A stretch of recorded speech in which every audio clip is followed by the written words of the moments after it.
Alors, c'est toujours particulier de parler de carrière dans la mesure où j'ai pas le sentiment d'avoir fait une carrière, tu vois ce que je veux dire en fait. C'est ça, hein, c'est ça que je voulais dire par là. Moi, j'avais un coach au centre de formation du FCMS, pour ne pas le citer, il s'appelle José Pino, il disait que pour avoir fait une carrière de haut niveau, il fallait avoir fait 100 matchs de haut niveau. J'ai fait un peu moins de 50, tu vois ce que je veux dire. Considérant le fait que le haut niveau, c'était Ligue 1, Ligue 2, tu vois. On dit à la première ligue aussi, après derrière, il y a aussi la Ligue des Champions. Oui, j'ai un parcours de joueur qui m'a permis qui était relativement riche, qui était intéressant en tout cas pour moi à mon niveau. Résumer ma carrière, ça voudrait dire que j'ai vécu des belles expériences, des choses qui m'ont servi.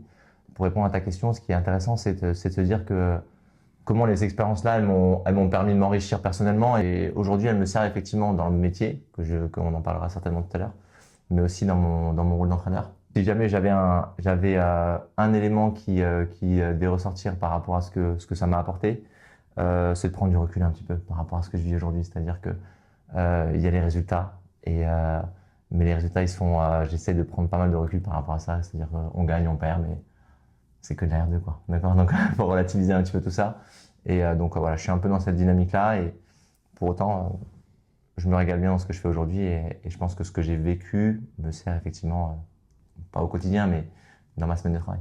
D'accord. Est-ce qu'il y a des joueurs justement avec qui que tu as pu jouer, notamment au FCMS, qui ont pu justement t'apprendre des choses qui te servent encore aujourd'hui?